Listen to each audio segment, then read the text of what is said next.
This is Happiness Solved with America's happiness coach, Sandee Sgarlata.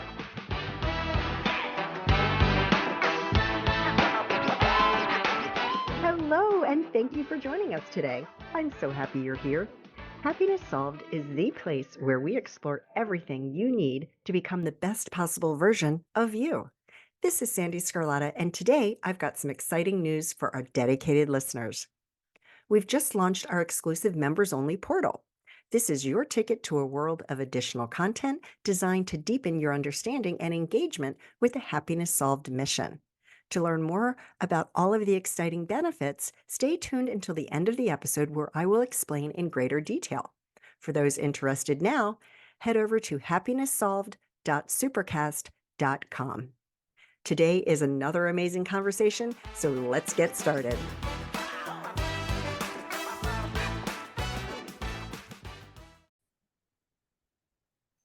Theresa, so excited to have you here today.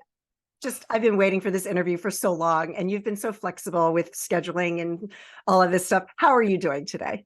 I'm doing fabulous today, and I'm so excited to be here talking to you. Like I was just saying, I actually get kind of more excited when there's that extra time for anticipation. It's almost like when you plan a vacation and you have a few months to look forward to it. We plan, we replan. I've been anticipating. It's here. We're doing it. Oh my goodness. And talk about short-term memory. You had just told me exactly how to say your last name, and by the time I hit record, I forgot. So can you just say your full name? Theresa Lear Levine. Levine, because I was stuck in my head, Levine, and I'm like, I'm No going to mess worries. this up, so I'm just not going to say it. So Theresa Lear Levine. I want to make sure that the audience knows that so that they know who we're talking to. And just a little bit about Theresa for the audience. And I'm looking at Theresa's bio right now.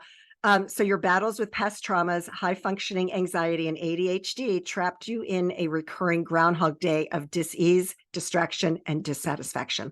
I love that, because I think that so many of us today are probably a high functioning, anxiety ridden ADHD. I know myself is included in that. I go through it. I just happen to have the tools in my back pocket, so I know how to deal with it when it pops up. But it doesn't mean that it doesn't pop up.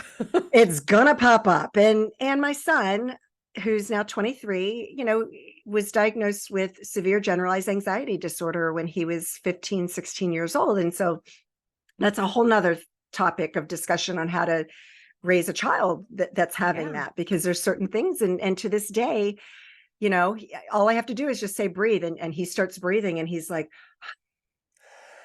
and you see his face relax, and it's just like, ah. All right. So without further ado, I want to hear your story of how you got to this point. And then we're going to talk about your book launch and all sorts of other things. Oh, wow. So from where I am today doing what I do, a lot of that came from a pivot that I made about 7 years ago. I mean, I've been working on myself. I'm a personal development junkie, Sandee. Like I have loved and soaked Two up all junkies this. in the house. Yes. Two junkies in the house. That's right. Absolutely. But here's the thing. I would learn all of these things, understand all of these things logically and rationally, and yet I still felt like I was stuck.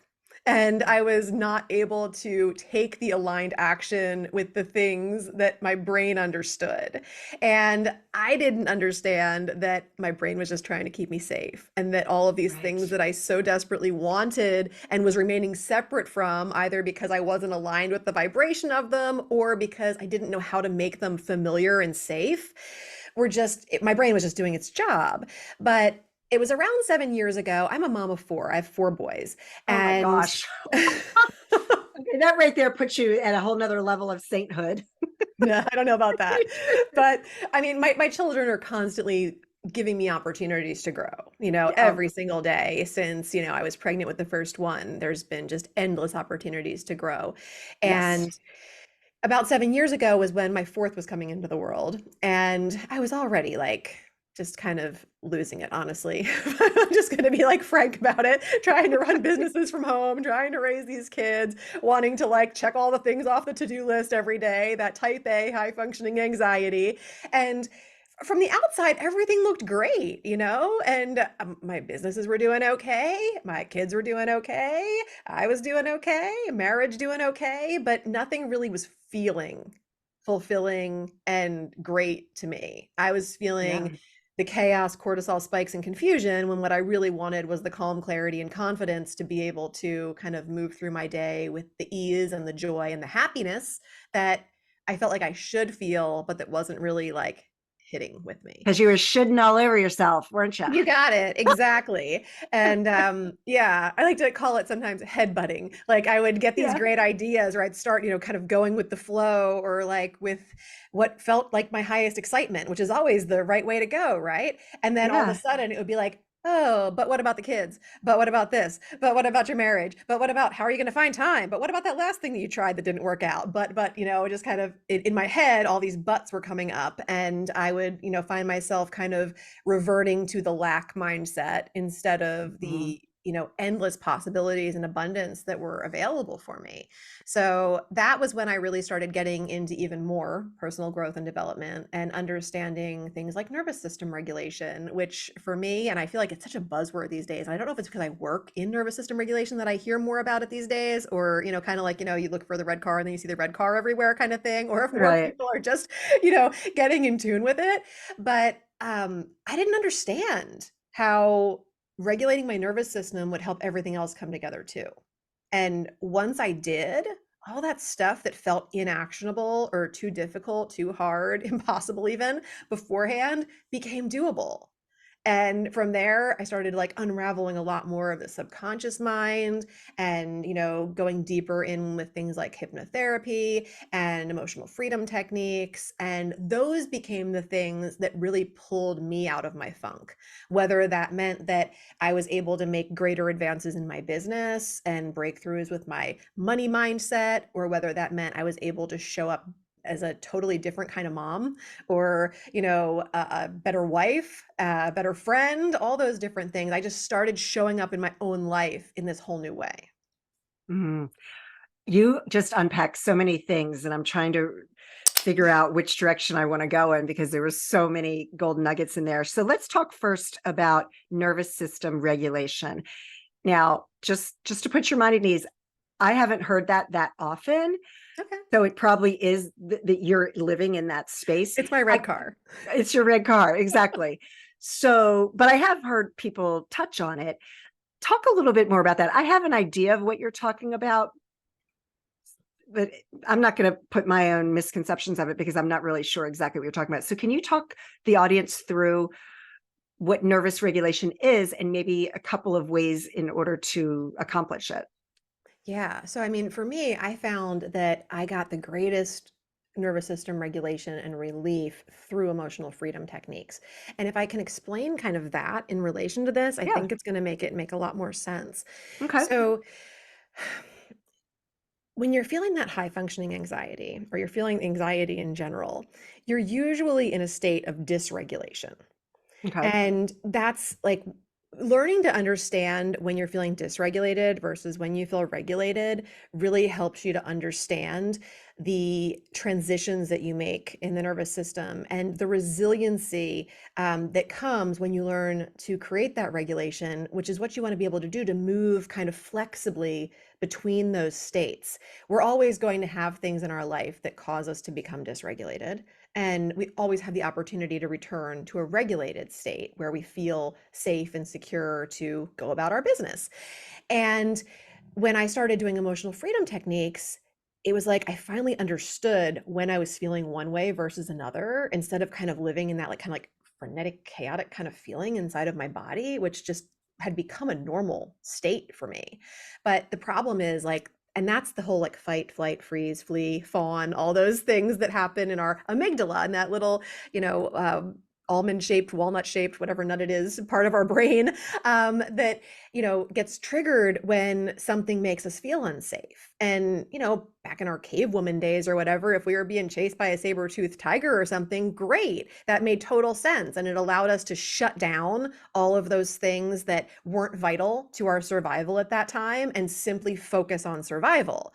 The problem is that these days, the little things that make us anxious. I'm getting ready to launch a new book and I find myself feeling anxiety when I wake up a little too early, going, how is this going to go? And it's the same reaction that my body has from that anxiety over something that's totally not threatening. There's nothing threatening about this. It's more exciting than anything else.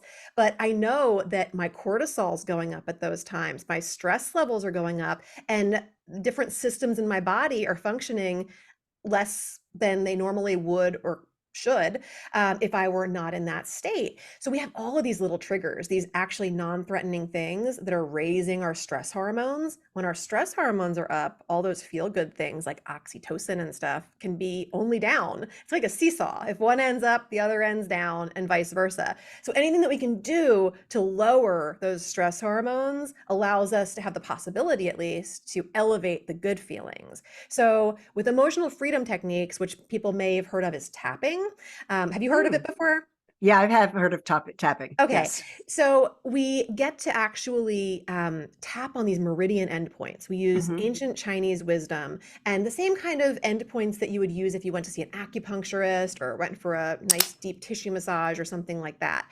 We're using those points and we're talking about whatever the challenge is that we're dealing with.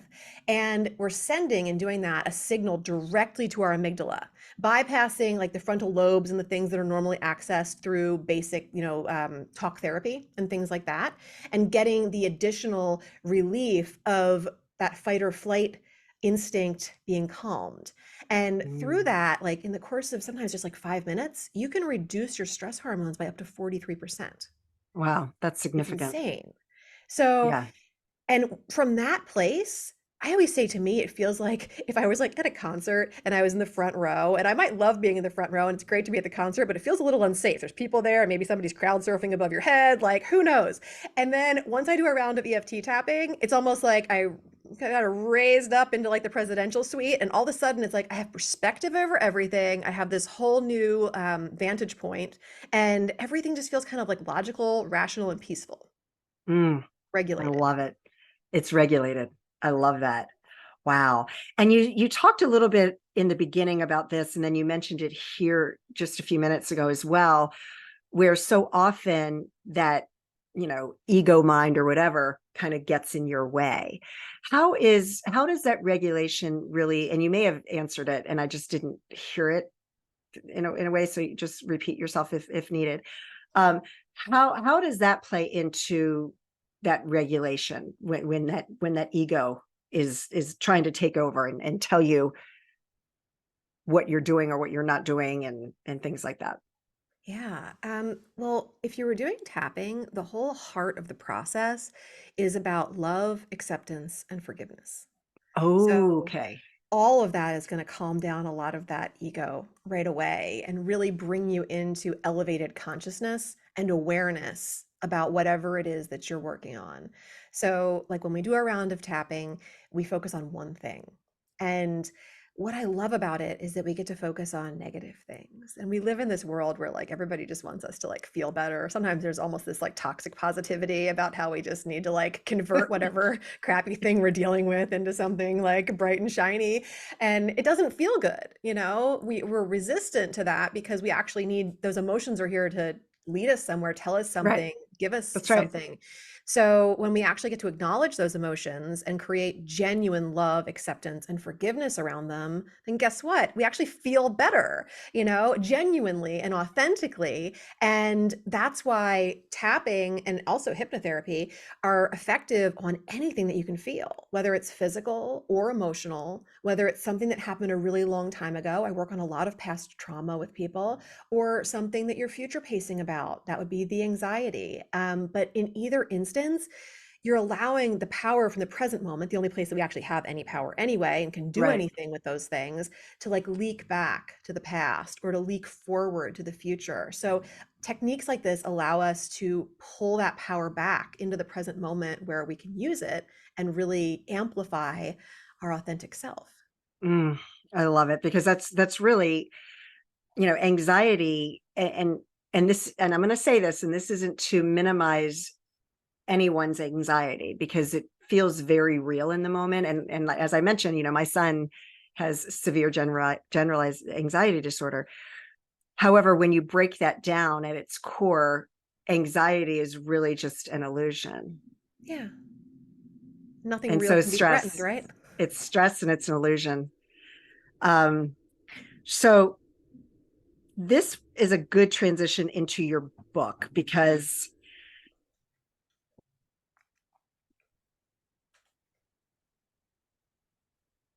I'm going to have them cut this. That's okay. What's up? We have, I'm just going to pause it real quick.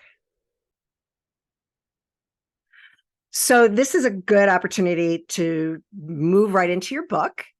I love the title, Becoming More Me, Tapping into Success. I love that, tapping into success. Subconscious Secrets of an ADHD Entrepreneurial Mom. Like, whoa, is that catchy or what? I hope so. It's me. I couldn't be more authentically myself with any other title, I don't think. Right.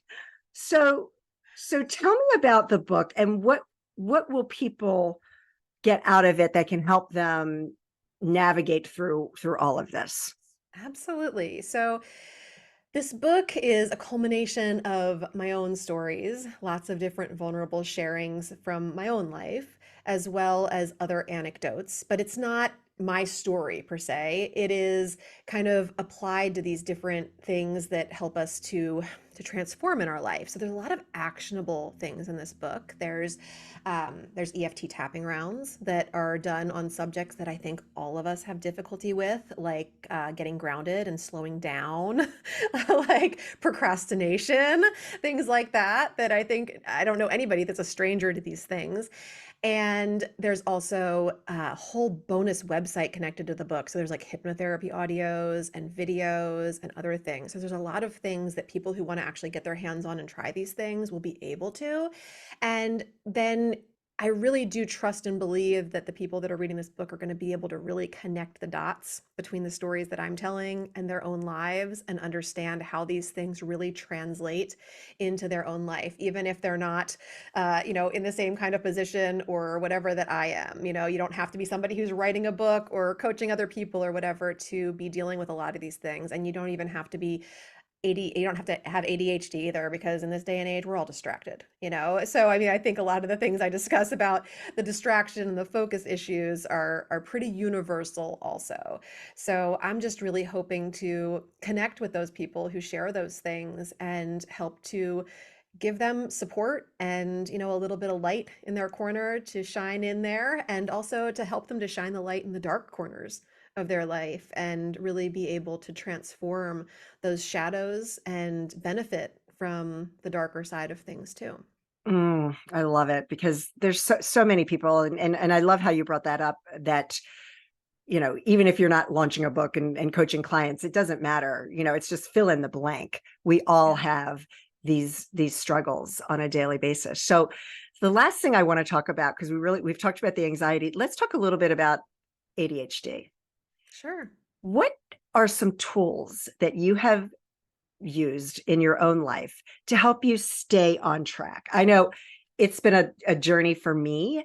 I've never been actually diagnosed with it, but I know myself, and I know, I'm like, woo, like a squirrel, like all over the place.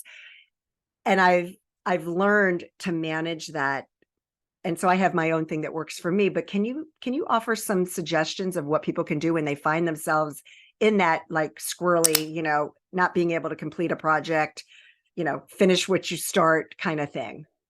Yeah. And I offer a lot about this in the book too, because for Oh, me, good. learning how to time manage from the perspective of what works for my own brain was super important. Because here's the thing, like, so many of the different planners and systems and apps and things that are out there have been designed with a male's 24-hour cycle in mind and from Okay. a male perspective. Even the things, unfortunately, that have been designed by women like myself a decade ago, who only learned the things that were taught from the male perspective, and they're not helpful. Like, we have all of these different cycles in our lives as women, especially, and those cycles need to be honored. So for me, learning to, cycles of the season, my own, menstrual cycle, the moon cycles, like, there's all these different cycles that overlap, and all of those things influence influence and affect my productivity and my focus, in addition to my own brain.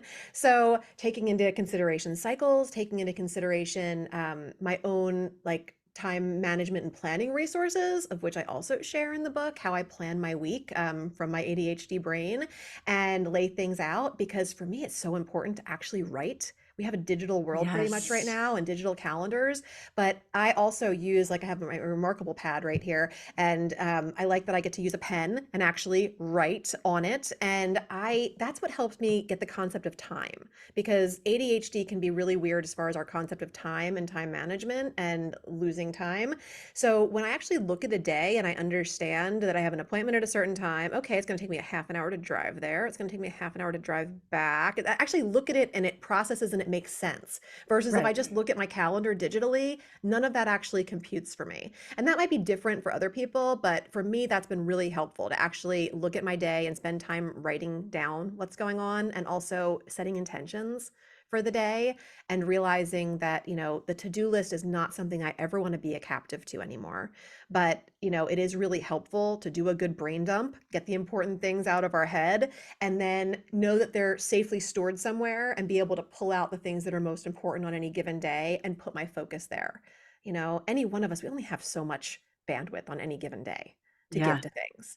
Yeah. And we don't want to spend our whole life trying to finish a to-do list. We want to be enjoying things. And so getting intentional, and I use EFT also. I have some great rounds in the book on getting over that procrastination. We have resistance to doing the things that Yes. we need to do on a daily basis. And when we can locate what that's all about, where that comes from, and release it, and also just accept that that's part of who we are, we're able to move forward so much easier. I love it. Love it, love it, love it. And yeah, that when you're writing things down, it uses more of your senses, and you remember things more, which is why it's kind of a shame that now students are using tablets and computers more than handwriting. Yeah. Because if you're taking a course and you're a class and you're writing things down, you're going to retain that information so much better than if you're typing it. Absolutely. I also love Yeah. recording things on audio if I'm taking a class or something so that I can listen back to them. That helps. Yeah. And, I knew I was writing my book for the right audience when immediately after I kind of announced that I was writing it, people started asking me, is there going to be an audible version? And I was like, no way would there not be an audible version. And so many people were like, because I love to read and listen at the same time and Yeah. get that greater retention from doing that. And I was like, oh, my people. Well, yeah. I mean, any book that I really love, I will have it. Like I do first it's kind of like, I forget the name of it, so I apologize to everyone. Oh, it's Blinkist. Yep. So I have Blinkist because then I can get almost like the cliff notes of the book. And if I really like it there, then I'll buy the book. And then if I really, then I may get the audio version too, because for me, the way I learn, I learn in multiple different ways. And so it's really just about figuring out how you learn and how you retain information, because everybody's a little different. I love that. Yeah. All right. So where can people find your book when this is going to be released? I think your book will be launched the following day. Is that correct? Yes, it's That going we to be talked launched about? on 11/11, November 11th, which Woo! anybody who knows me, I'm a huge repeating numbers fan. So when we figured out that was Yes. going to be the launch date, I was like perfectly aligned and right on time. There you go. My book, much like our interview, got delayed several months, many different times. So when it finally landed on that day, I was like, yes. So See, it's meant to 11/11. be. It'll be on Amazon. I'll make sure you have the link for it. And of course, people can also find me or any of that information right on my website, which is simply my name, TheresaLearLevine.com. Perfect. And we'll have all of that in the show notes as well. Theresa, this has been such an amazing conversation. Thank you so much again for your flexibility. And I just wish you huge success. And at some point, we'll have to get together since we're practically neighbors. Absolutely, Sandee. And I wish you the same. Thank you so much for having me and sharing me with your audience. Oh, thank you. And thank you, everyone, for listening today. I hope you enjoyed today's conversation. And as promised, I'd like to give you more details of what you can expect as a member of the Happiness Solved exclusive community. First, you'll have access to a treasure trove of extra podcast episodes. These episodes dive deeper into the topics we discuss, featuring additional expert interviews only found here. But that's not all. As a member, you'll also get access to a series of mindset training sessions. These recordings are tailored to help you understand the how and why your mindset is the most important asset you have, empowering you to achieve your personal and professional goals. And for those of you looking to find a moment of peace in your busy lives, we've got something special. Exclusive guided meditations. These sessions are crafted to help you relax, refocus, and recharge.